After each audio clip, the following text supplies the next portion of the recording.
Resumo teórico do móvel das ações humanas. Questão 872. Essa questão, na realidade, não é uma pergunta com resposta, é uma dissertação sobre as condições de como nós agimos no nosso dia a dia. A questão do livre-arbítrio se pode resumir assim: o homem não é fatalmente levado ao mal. Os atos que pratica não foram previamente determinados. Os crimes que comete não resultam de uma sentença do destino. Portanto, nós temos que entender que cada uma das nossas ações, cada uma das nossas atitudes vão se acumulando para a gente se tornar mais sereno, se acumulando para a gente se tornar mais agressivo. E ao longo do tempo, ao longo das nossas existências, nós vamos colhendo os frutos dessas ações, dessas atitudes. E, logicamente, em cada vida nós damos continuidade à vida anterior, mas o processo de refazimento do mundo espiritual vai fazendo um contrabalanço para que a gente tenha, na próxima encarnação, menos tendência ao crime e mais tendência ao bem.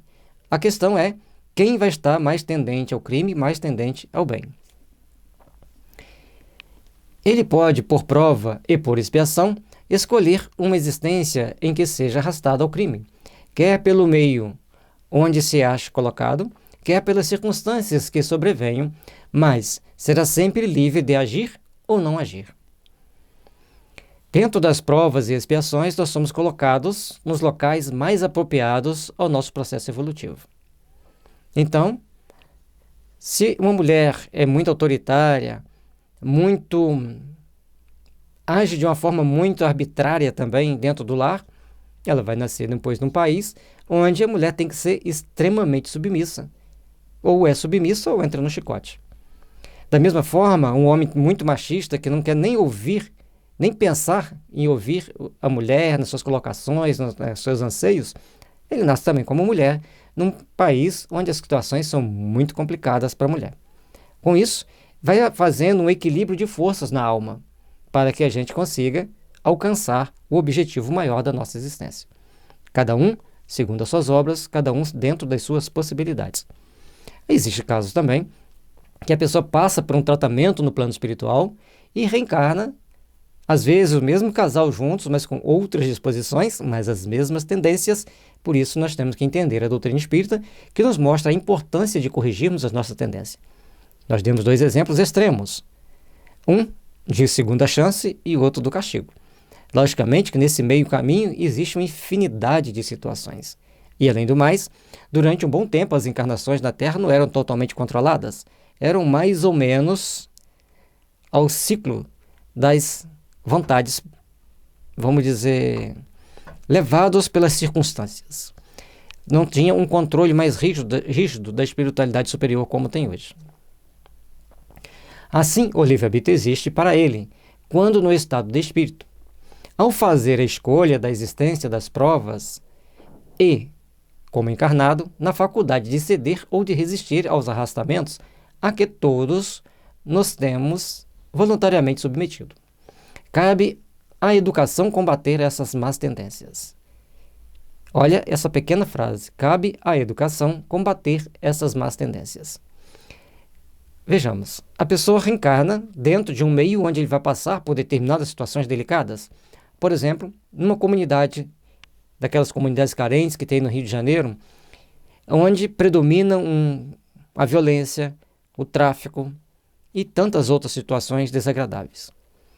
O espírito terá a tendência de se deixar arrastar pelo crime, mas ele tem sempre a intuição, os sonhos, o conselho de alguém para que ele não entre por aquela porta perigosa. E cabe a ele decidir ir ou não. A educação é que vai fazer a diferença. Portanto, criar um sistema de educação que eduque o ser humano, que eduque os jovens, para eles respeitarem as regras da sociedade, as leis humanas. Porque respeitar as leis humanas é um exercício que fazemos para começarmos a respeitar as leis divinas. Nada se dá tão por acaso como a gente imagina. Falo-á ultimamente quando se basear no estudo aprofundado da natureza moral do homem.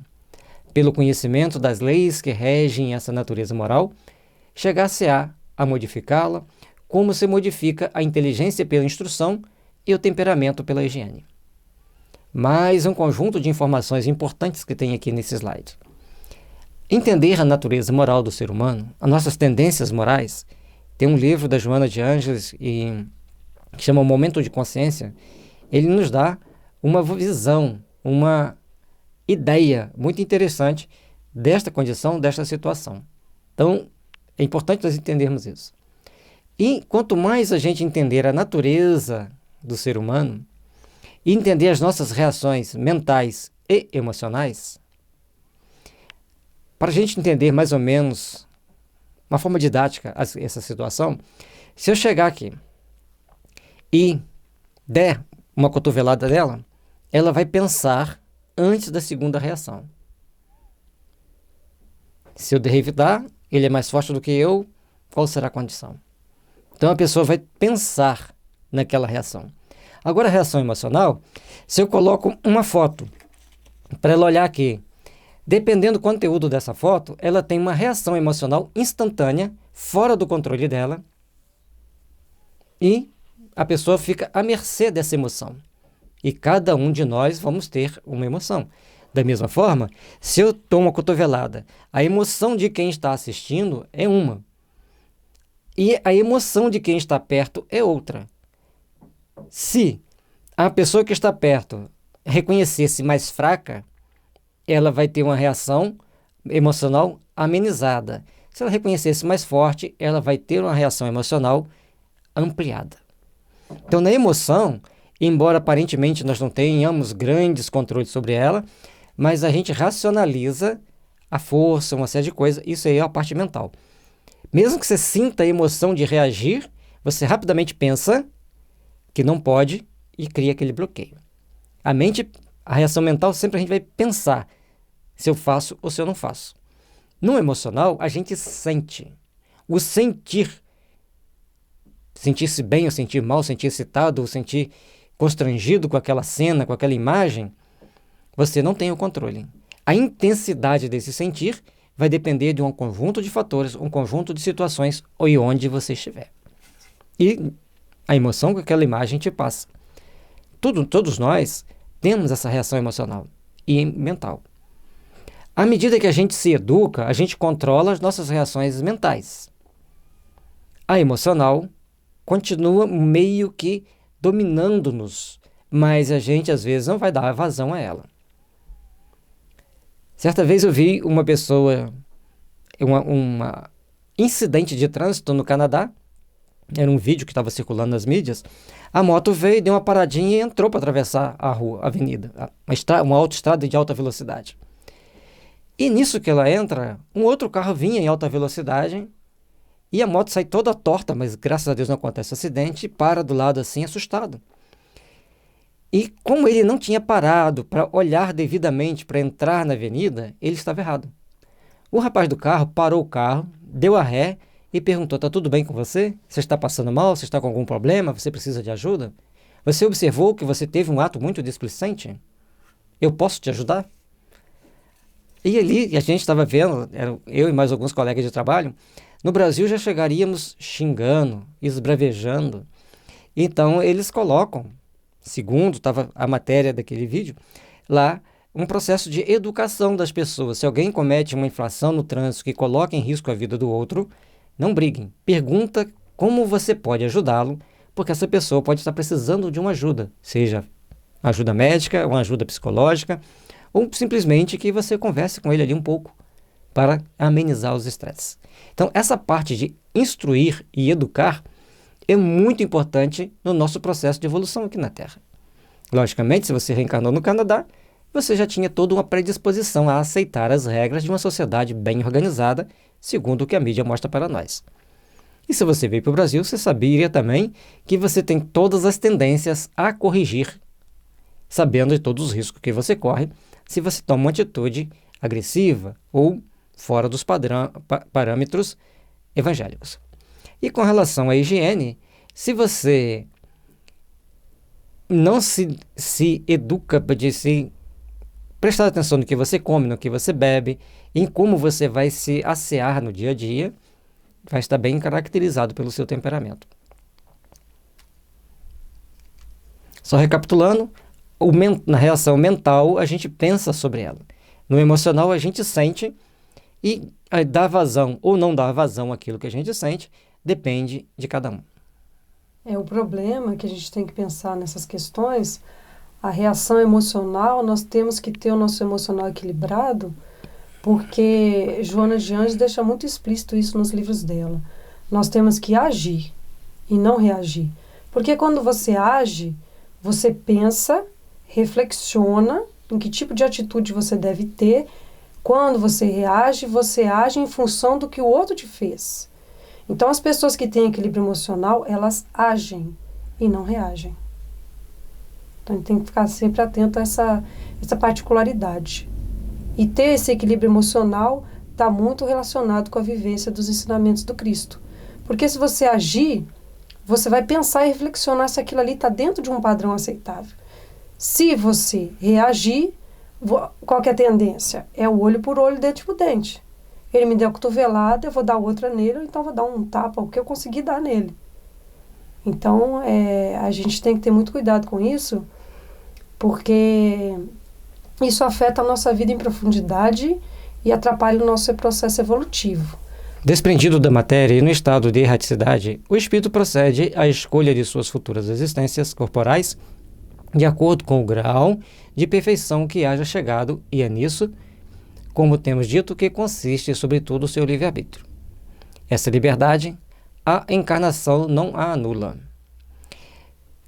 Aqui tem uma frase que define toda a condição para a gente entender aquilo que a gente já falou com aquilo que a gente vai falar agora. De acordo com o grau de perfeição que haja chegado. Então, os espíritos, para escolherem que tipo de prova e expiação eles vão ter no seu processo evolutivo, ele já tem que ter chegado a um grau de perfeição X. Se ele está abaixo de X, escolhem para ele. E se está acima de X, tem um conselho que vai definir se ele pode ou não passar por aquelas provas e por aquelas situações. Então nós vamos ter nosso lar, os mensageiros e renúncia, como um exemplo do que a gente falou. Alcione, ao dizer que viria à Terra, um conselho de espíritos foi mostrar para ela todos os perigos, se ela estaria disposta ou não a enfrentar aqueles perigos. Ela aceitou, eles a protegeram e ela passou por aquelas provas com tanta bondade que até incomoda a gente na hora que a gente está lendo o livro. E no livro Os Mensageiros vai mostrando para a gente as consequências das nossas propostas reencarnatórias e quando deixamos de cumprir as nossas propostas encarnatórias. Se ele cede à influência da matéria, é que sucumbe nas provas que por si mesmo escolheu, para ter quem o ajude a vencê-las. Concedido-lhe é invocar a assistência de Deus e dos bons espíritos. Então, se ele invoca a assistência de Deus e dos bons espíritos, ele terá condições de suportar melhor cada uma dessas provas. Ele pede para ler a questão 337.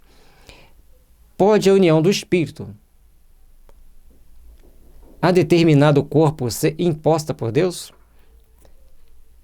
Certo, do mesmo modo que as diferentes provas, mormente quando ainda o espírito não está apto a proceder a uma escolha com conhecimento de causa, por expiação, pode o espírito ser constrangido a se unir ao corpo de determinada criança que, pelo seu nascimento e pela posição que vem a ocupar no mundo, se lhe torne um instrumento de castigo.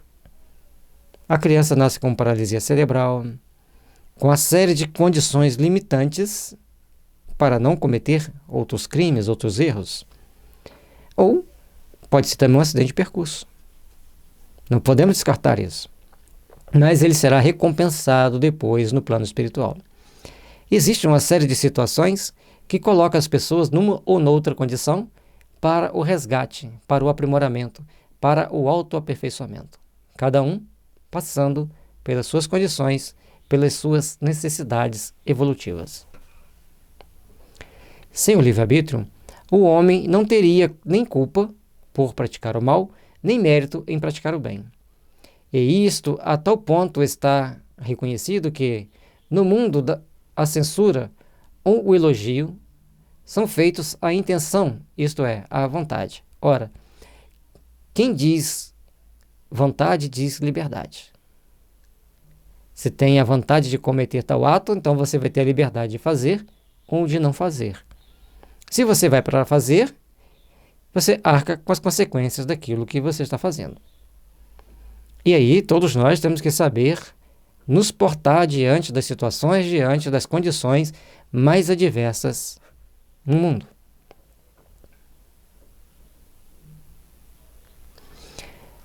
Nenhuma desculpa poderá, portanto, o homem buscar para os seus delitos na sua organização física, nem abdicar da razão e da sua condição de ser humano para se equiparar ao bruto. Se for assim, quanto ao mal, assim não poderia deixar de ser relativamente ao bem.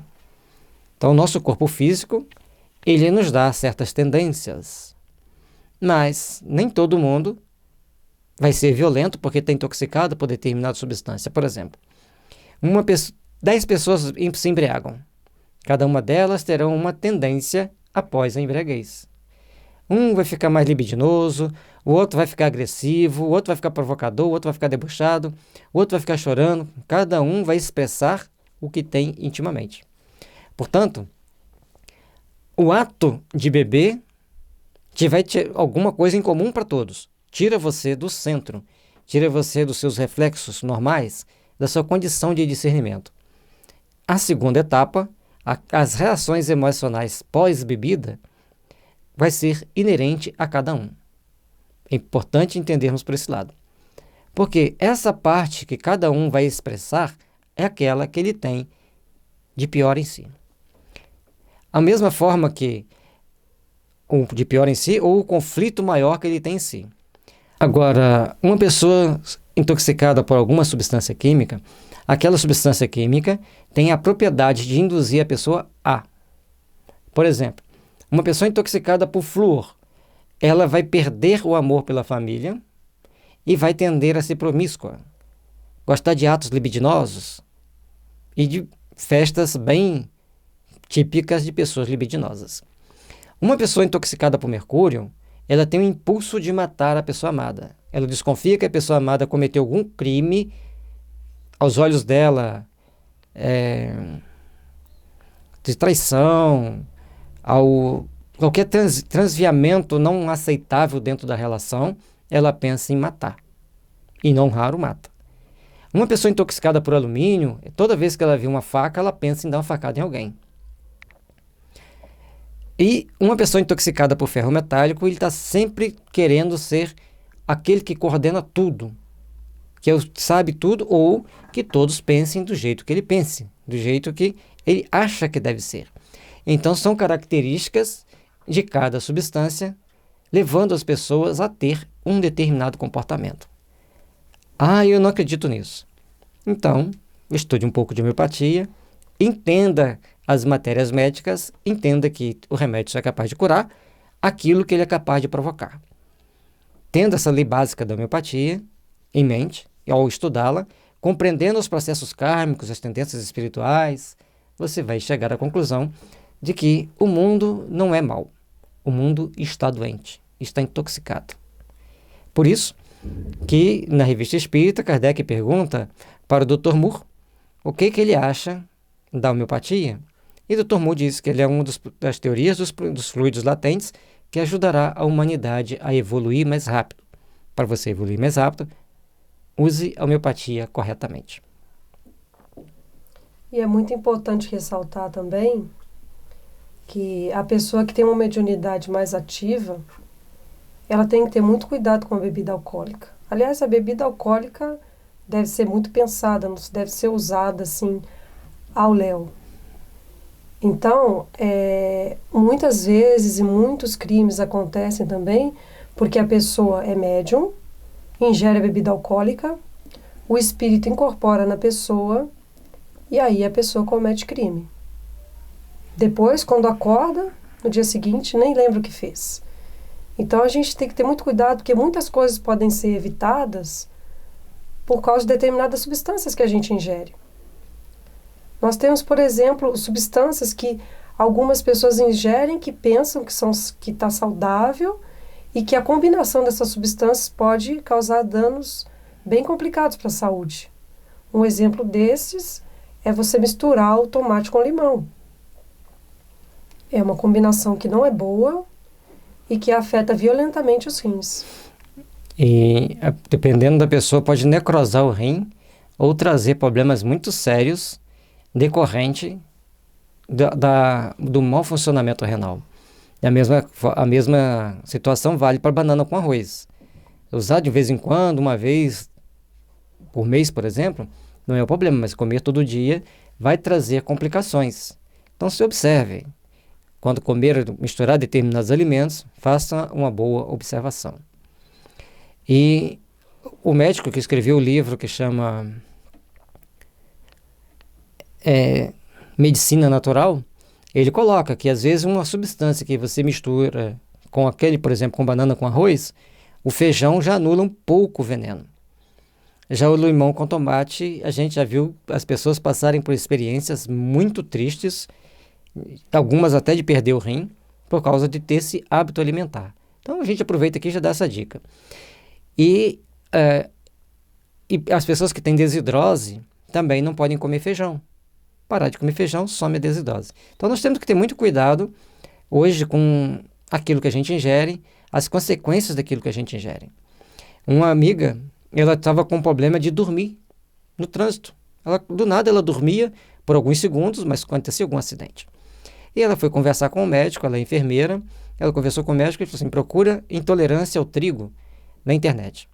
Ela achou mais de 1000 sintomas. E um dele era uma sonolência pesada por alguns segundos, que causava muitos acidentes. E ela chegou e disse para mim, eu cheguei à conclusão que o trigo causa mais acidente de carro do que as bebidas alcoólicas. Opinião dela. Então nós temos que prestar atenção nesses detalhes. Às vezes aquilo está nos fazendo mal.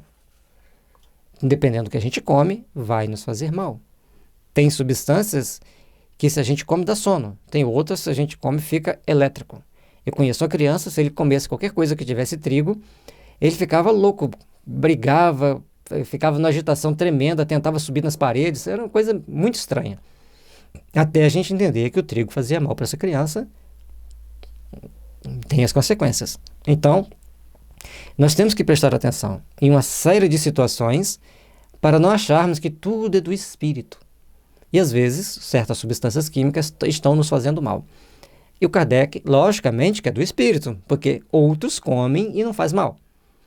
Certo? Mas aquele espírito não pode usar aquele alimento, porque aquele alimento faz mal para ele. Não adianta entrarmos nos processos kármicos dos porquês, nós temos que entender que não pode comer. E então, quando Kardec coloca para nós que nós temos que observar a questão básica da ciência com a religião, ele deixou claro que sempre que a ciência trouxer para nós uma informação, modifica-se a doutrina espírita. Nesse caso, não vai modificar a doutrina espírita, porque não faz mal igualmente para todo mundo. Para aquele espírito ali encarnado, produz este efeito. Mas para outros espíritos não produzem aquele mesmo efeito. Certo? Então, o cerne está no espírito, mas os fatores externos interferem no espírito. Se você for no médico, ele fala, vou fazer uma cirurgia em você, te deu anestesia geral, ele te corta todinho, você não vai sentir nada, vai acordar todo costurado. Então, quem predomina é o espírito ou o corpo? Então, cuidado com aquilo que entra no seu organismo, porque tem consequências. Importante entender isso. Mas quando o homem pratica o bem, tem grande cuidado de averbar o fato à sua conta, como mérito, e não cogita depor ele gratificar os seus órgãos, o que prova que, por instinto, não renuncia, malgrado a opinião de alguns sistemáticos, ao mais belo privilégio de sua espécie, a liberdade de pensar. Se a gente faz o bem, a gente se sente bem por ter feito o bem. Se a gente faz o mal, a gente se sente mal por ter feito o mal. Ao sentir mal por ter feito mal, colocar culpa na organização física, mas ao fazer o bem, se sentir bem, não coloca culpa na organização física. Portanto, o espírito é o agente propulsor de cada ação, de cada fato. É o espírito que é o propulsor. Agora, existem agentes tóxicos que levam o espírito a despertar suas tendências e agir daquela forma, daquele jeito. Como citamos o mercúrio, nem todo mundo intoxicado por mercúrio, graças a Deus, vai matar a pessoa amada. Mas tem impulso e tem ideias. Entendam isso. Praticar vai ser poucos, graças a Deus. Então, as tendências existem. A prática, nem sempre. Por isso que o espírito tem a liberdade de agir e de não agir. Agora, juntando a tendência e a intoxicação, as coisas se complicam. Isso que a gente tem que entender bem entendido. Uma coisa interessante. Uma pessoa intoxicada por cânfora, se ele estiver andando ao ar livre, ele tem vontade de matar. Então, sempre que uma pessoa estiver intoxicada por cânfora, na hora que ele estiver fazendo uma caminhada ao ar livre, as pessoas que ele lembrar com certa mágoa, ele fica pensando em matar essas pessoas. E todos os crimes cometidos em bosques, principalmente estupros, são cometidos por pessoas contaminadas por cânfora. Certo?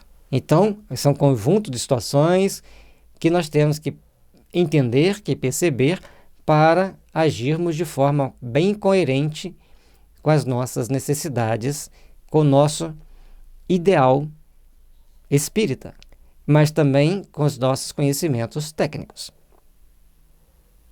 Certo? A fatalidade, como vulgarmente é entendida, supõe a decisão prévia e irrevogável de todos os sucessos da vida, qualquer que seja a importância deles. Se tal fosse a ordem das coisas, o homem seria qual máquina sem vontade.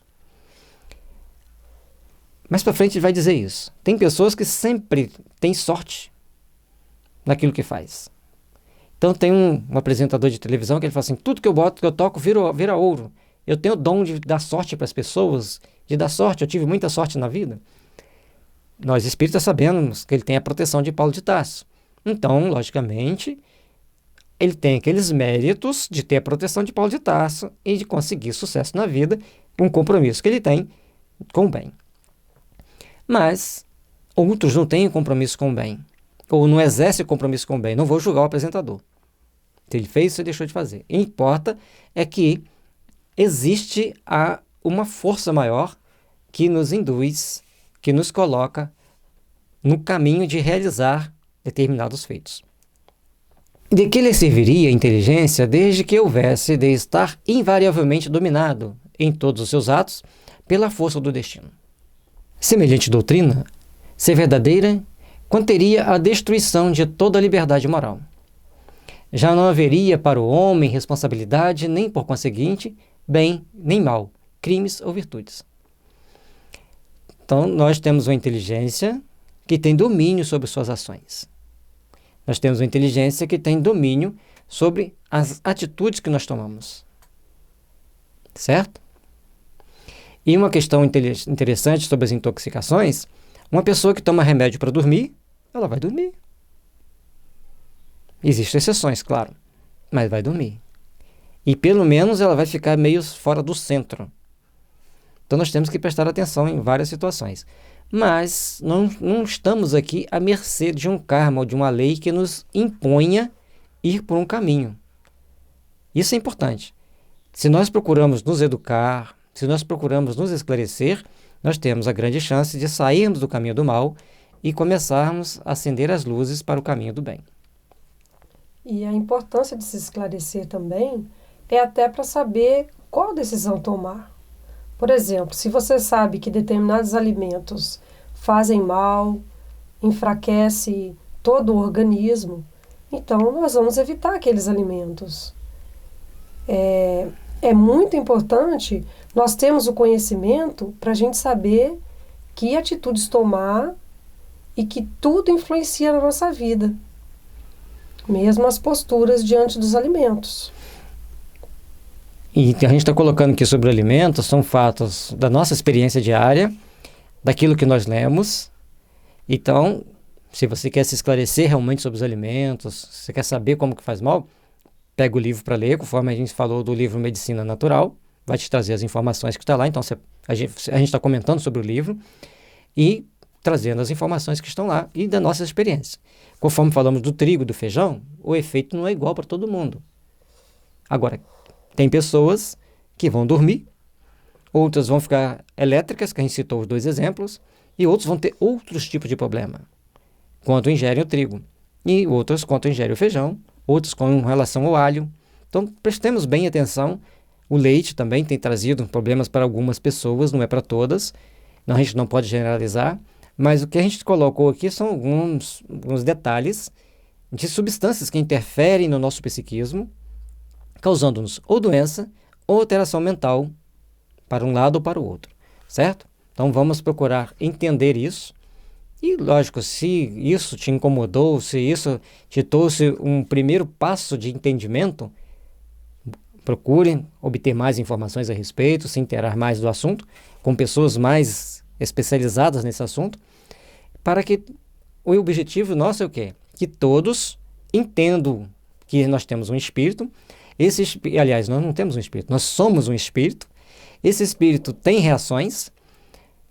Quando preso ao corpo, ele sofre as influências desse corpo, e a interação do espírito com o corpo e das substâncias que ele ingere vai trazer para ele outras reações diferentes. Não seria possível que Deus, soberanamente justo, castigasse suas criaturas por faltas cujo cometimento não dependem delas, nem que as recompensasse por virtudes de que nenhum mérito teriam. Então, nossas ações são nossas, de responsabilidade nossa.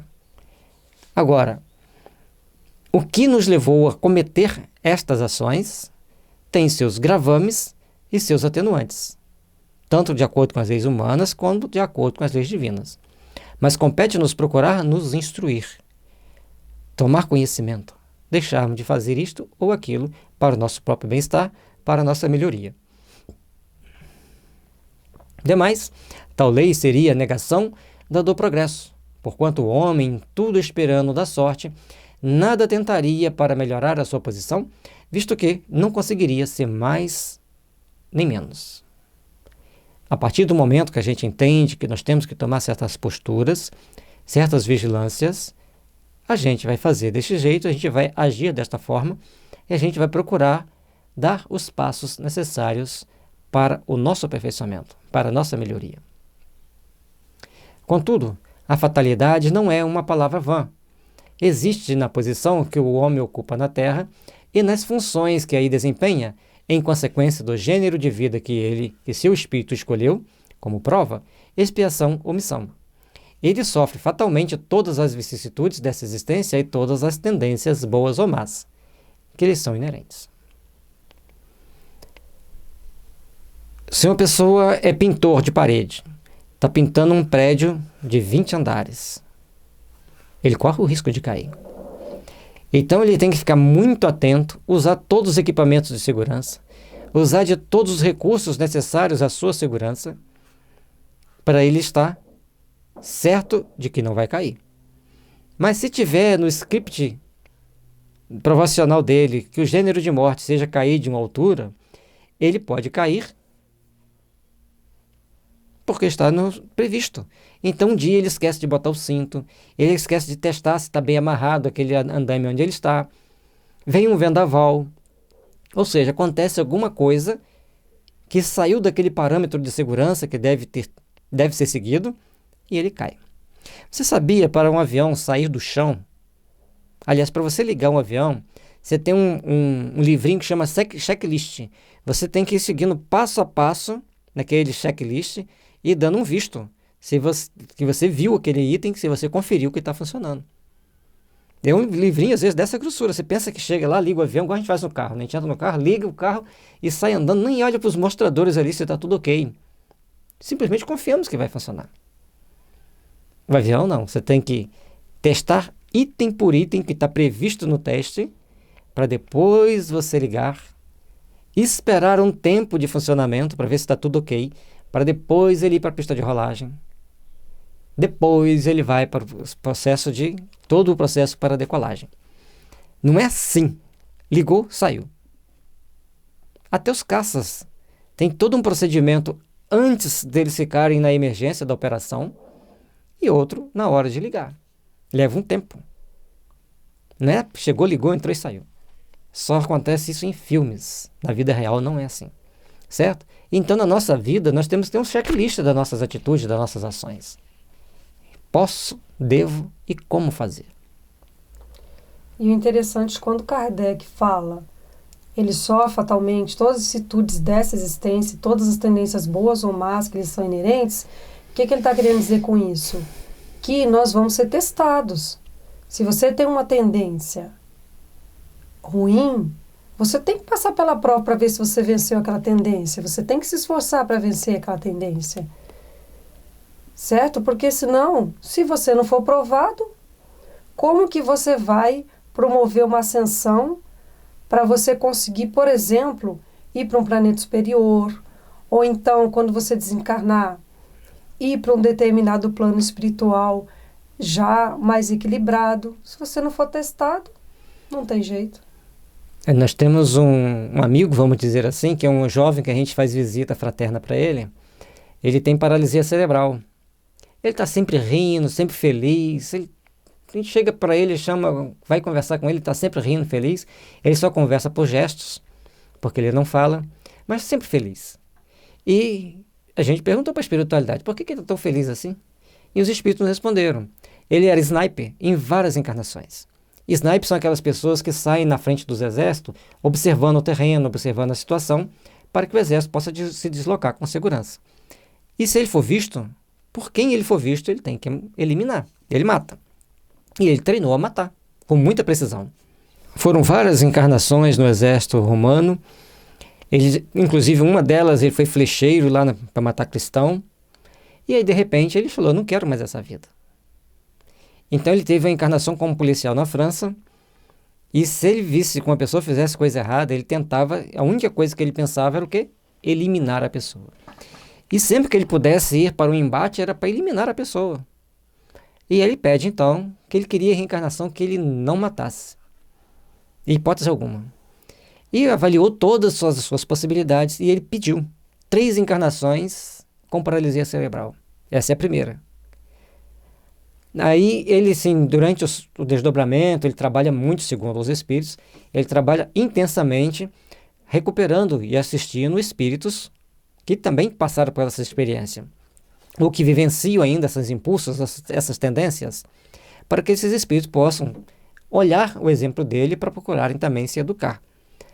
Ou seja, muitas das vezes a gente precisa de um limite muito forte para evitarmos cair nos nossos próprios erros, nas nossas próprias tentações. Certo? Então, as vicissitudes inerentes, às vezes, têm consequências para outras vidas. Aí, porém, acaba a fatalidade, pois da sua vontade depende ceder ou não a essas tendências.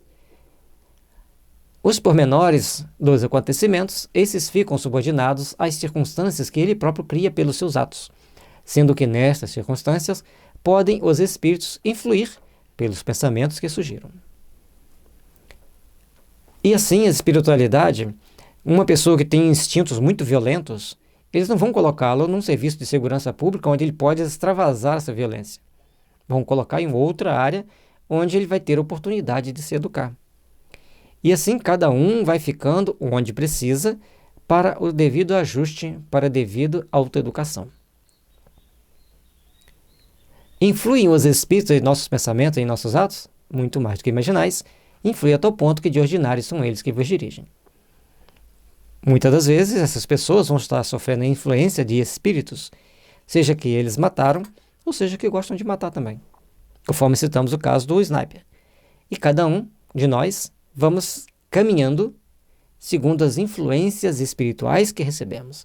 Além das tendências dos nossos impulsos íntimos, das intoxicações que temos a ação de espíritos nos induzindo para esta ação ou para aquela. Ou às vezes tem 2 exércitos, um falando faz e o outro falando não faça.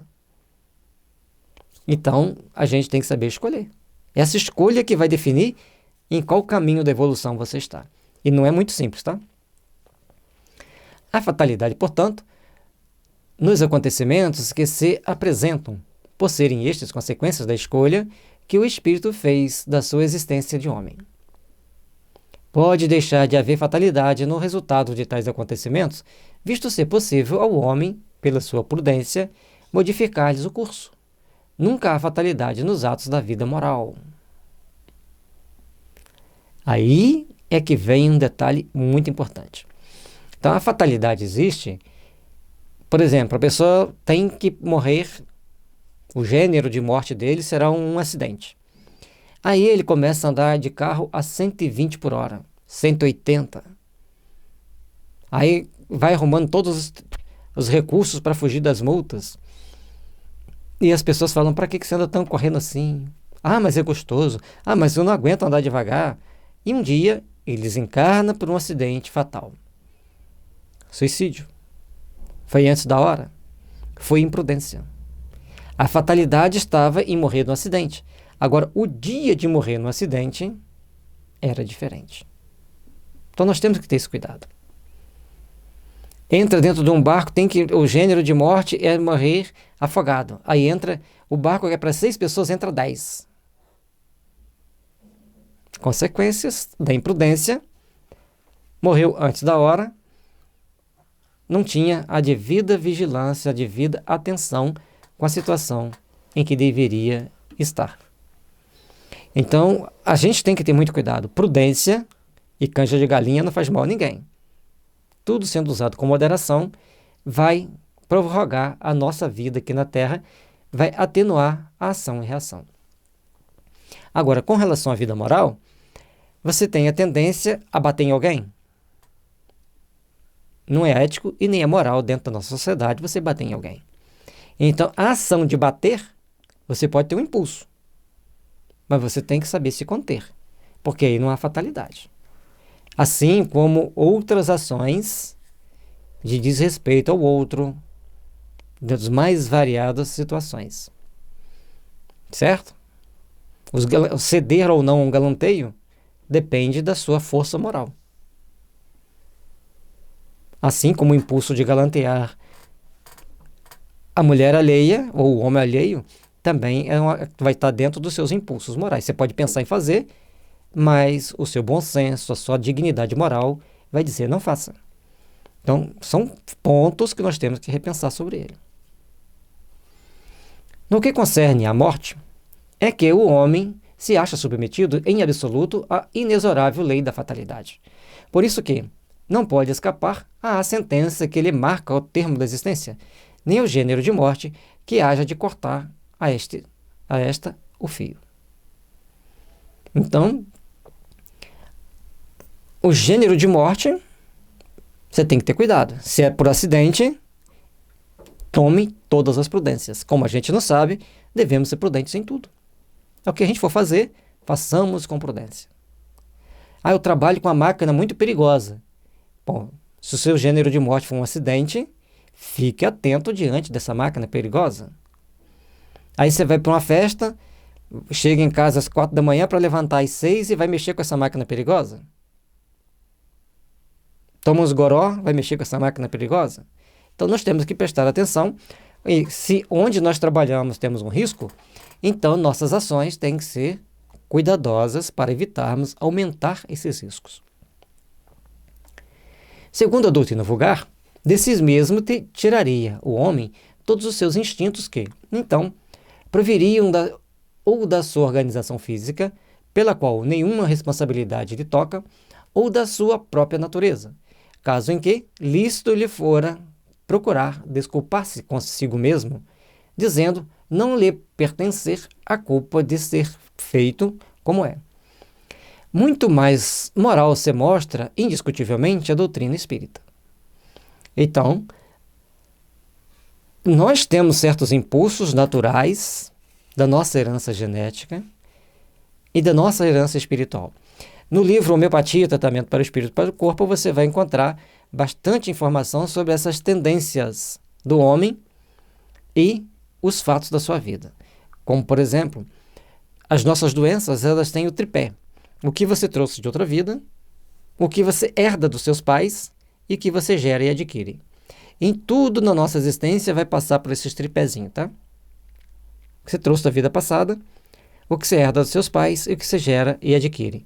Portanto, o que você traz da vida passada vai ter um peso muito grande. Hoje tem uma ciência chamada epigenética, que mostra os efeitos das intoxicações, das mais variadas, não só em nós mesmos, como nos nossos descendentes. No livro Homeopatia, Tratamento para o Espírito e para o Corpo, você vai encontrar muitas explicações, não sobre epigenética, mas do ponto de vista homeopático, das intoxicações físicas e psíquicas, do karma, no seu processo de vida, no seu meio de vida, mostrando como você pode atenuar muitas doenças e também como você vai agravar muitas doenças.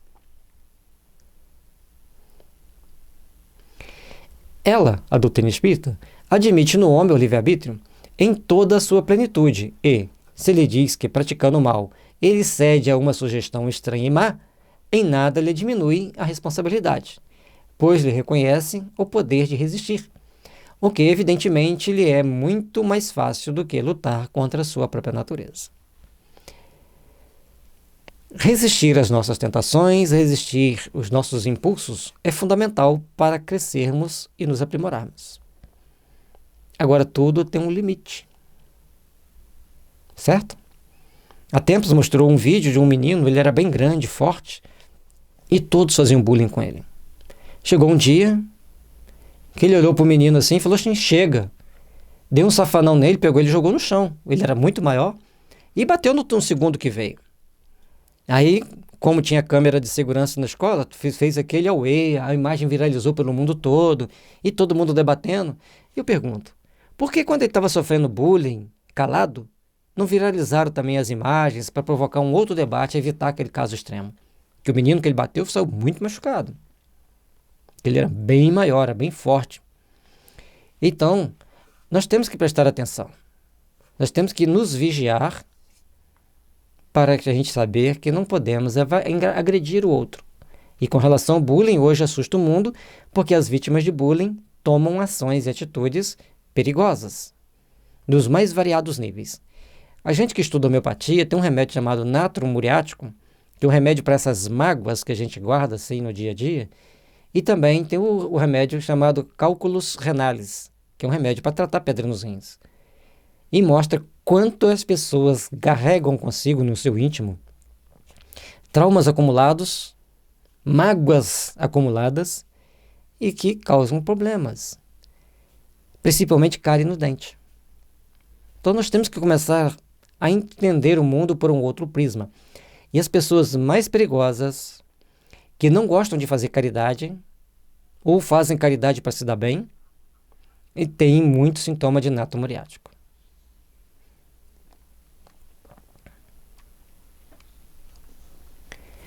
Assim, de acordo com a doutrina espírita, não há arrastamento irresistível. O homem pode sempre cerrar ouvidos e a voz oculta que lhe fala no íntimo, induzindo-o ao mal, como pode cerrá-lo a voz material daquele que lhe fale ostensivamente.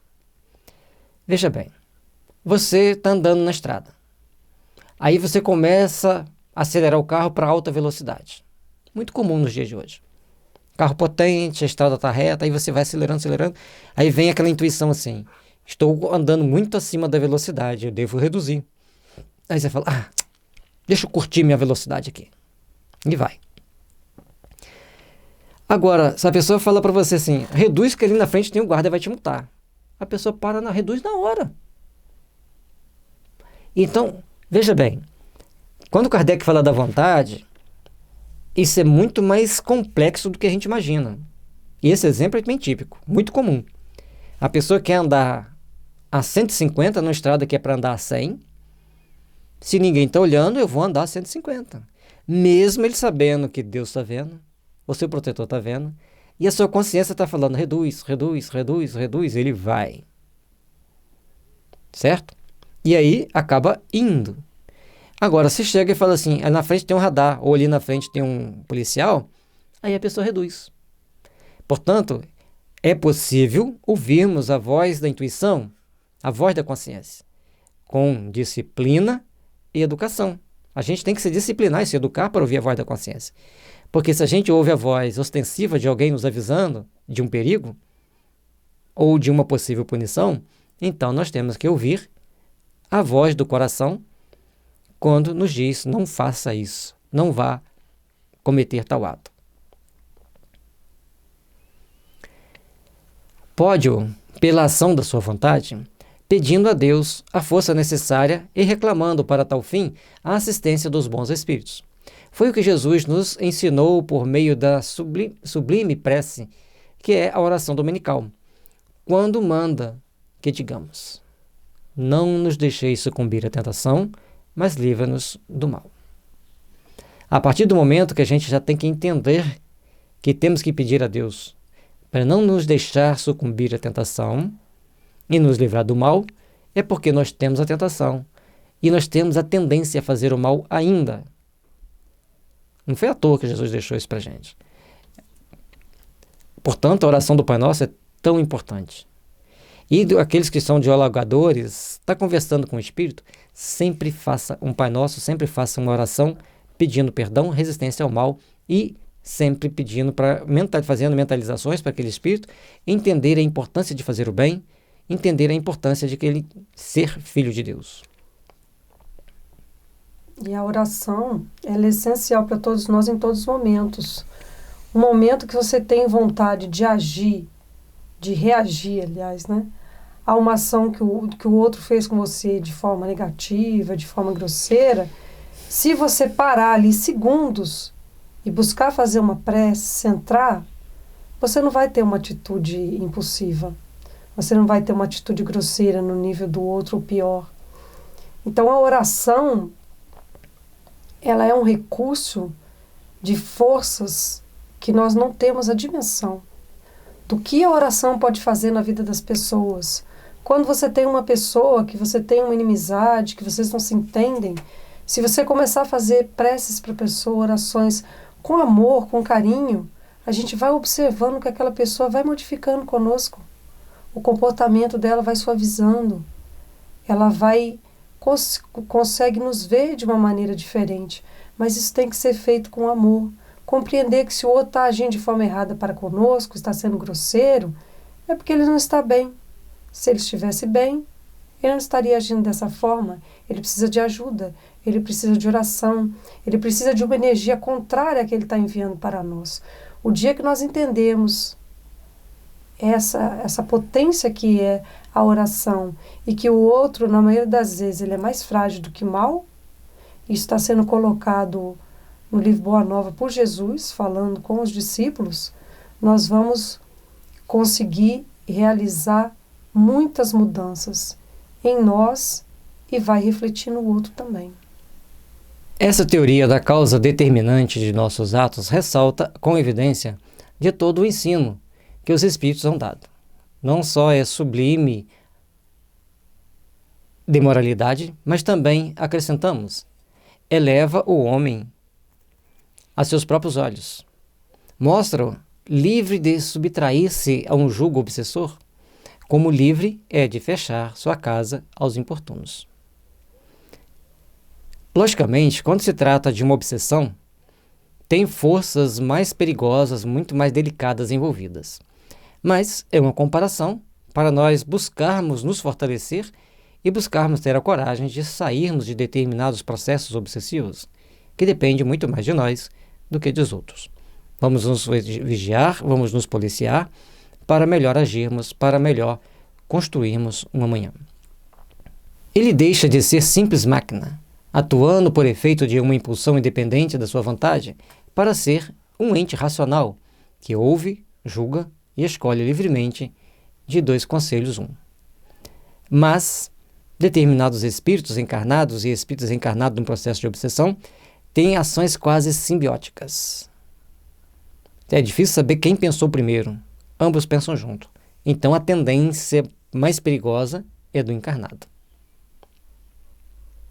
E que exige um tratamento específico, exige forças externas para ajudá-lo a superar, como Kardec deixa no Livro dos Médiuns, precisa do magnetizador, precisa do tratamento adequado.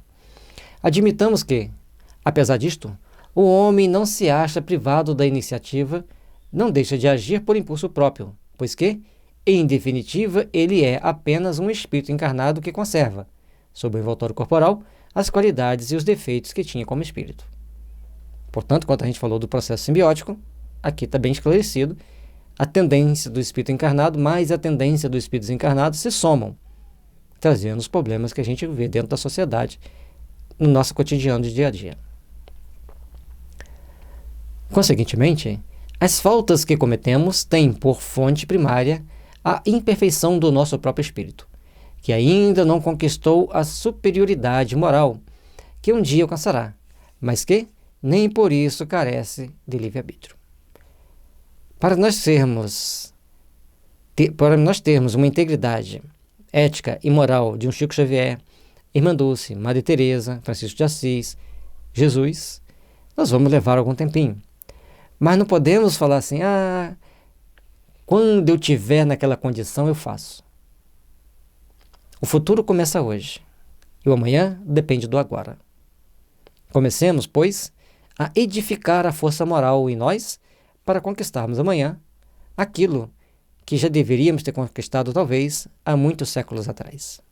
Mas o nosso esforço de hoje vai redundar em produtos em futuras conquistas para o nosso amanhã. A vida corpórea lhe é dada para se expungir de suas imperfeições, mediante as provas por que passa, imperfeições que precisamente o tornam mais fraco e mais acessível às sugestões de outros espíritos imperfeitos, que delas se aproveitam para tentar fazê-lo sucumbir na luta em que se empenhou. Espíritos existem que nos tentam impor certos sentimentos, certas tendências, para depois nos culpar. Tá vendo? Faz do mesmo jeito. Mas são eles que nos induzem. Sabem que nós cometemos aquele erro no passado, tentam nos induzir novamente nesta encarnação. Por isso, a vigilância moral, estudar o Evangelho, ler o Livro dos Espíritos, estudar o Livro dos Espíritos, estudar o Livro dos Médiuns, estudar a Gênese, estudar o Céu e o Inferno, ou seja, estude as obras básicas. Elas estarão combustível para discernir, combustível para repensar as suas ações, a sua existência. Se dessa luta sai vencedor, ele se eleva. Se fracassa, permanece o que era. Nem pior, nem melhor. Será uma prova que ele cumpre recomeçar, podendo suceder que longo tempo gaste nessa alternativa. Ter que recomeçar, fracassar e ter que recomeçar, não é agradável. E nada é agradável, a derrota nunca é boa. Então nós precisamos vencer a nós mesmos, vencer nossas tendências inferiores e conquistarmos a paz necessária à nossa evolução, ao nosso crescimento espiritual. Quanto mais se depura, tanto mais diminuem os seus pontos fracos e tanto menos acesso oferece aos que procurem atraí-lo para o mal. Na razão da sua elevação, crescer-lhe a força moral, fazendo que dele se afastem os maus espíritos, ou se aproximarem, sejam tratados, sejam orientados, sejam ajudados. Por isso, as reuniões mediúnicas, as reuniões de tratamento espiritual, as reuniões públicas. Na doutrina espírita, nós temos essas possibilidades de esclarecer espíritos, nós mesmos que estamos encarnados e aqueles que nos acompanham. À medida que vamos estudando, que vamos procurando nos aprimorar, vamos seguindo melhores caminhos que nos levem ao Pai, que nos levem ao entendimento maior da nossa existência, da nossa caminhada evolutiva. Todos os espíritos, mais ou menos bons, quando encarnados, constituem a espécie humana e, como o nosso mundo é um dos menos adiantados, nele se conta maior número de espíritos maus do que de bons. Nosso mundo é um dos menos adiantados e talvez um dos mais perigosos do universo. Somos espíritos que foram trazidos para cá devido ao amor e à misericórdia de Jesus, espíritos complicados, em processos kármicos extremamente delicados, para passarmos por um processo de ajuste, reajuste e reeducação frente às leis divinas. Por isso a Terra oferece todo esse campo de trabalho.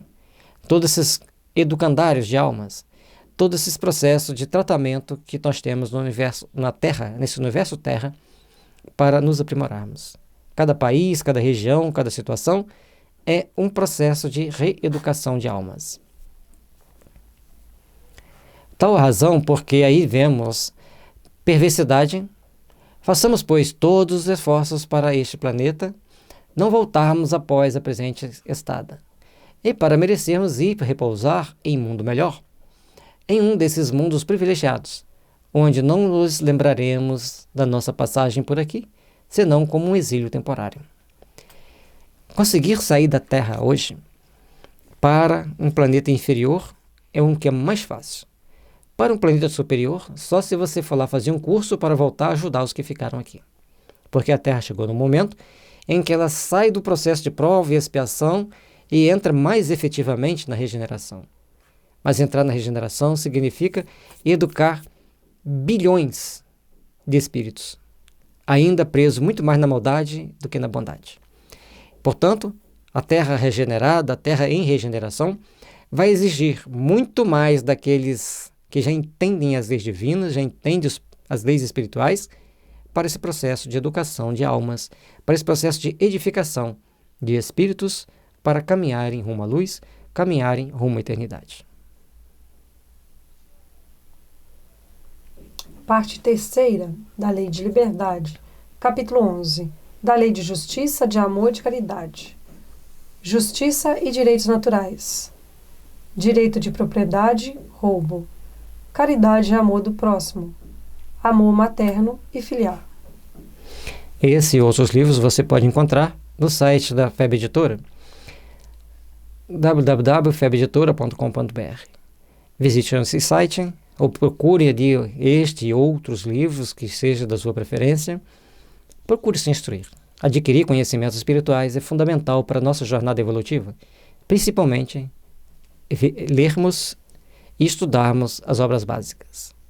É fundamental. No nosso site, Kardec e Espiritismo, você encontra o estudo das obras básicas, onde você vai encontrar Allan Kardec, está lá o link, e embaixo vai vir os sublinks, o Livro dos Espíritos, o Livro dos Médiuns, o Evangelho segundo o Espiritismo, e lá estão os links das playlists dos capítulos de estudo. Playlists são listas de vídeos que tem no YouTube. Cada capítulo temos uma lista de vídeo para que você possa ler e refletir sobre esses ensinamentos sublimes que nos ajudam tanto. Que a paz do Divino Mestre Jesus nos envolva, nos fortaleça e deixe-nos a força e a disposição de nos tornarmos melhores, de lutarmos por uma vida melhor nossa e daqueles que estão em torno de nós. Deixe seu like, deixe seus comentários. Ajude-nos a crescer, ajude-nos a informar as pessoas.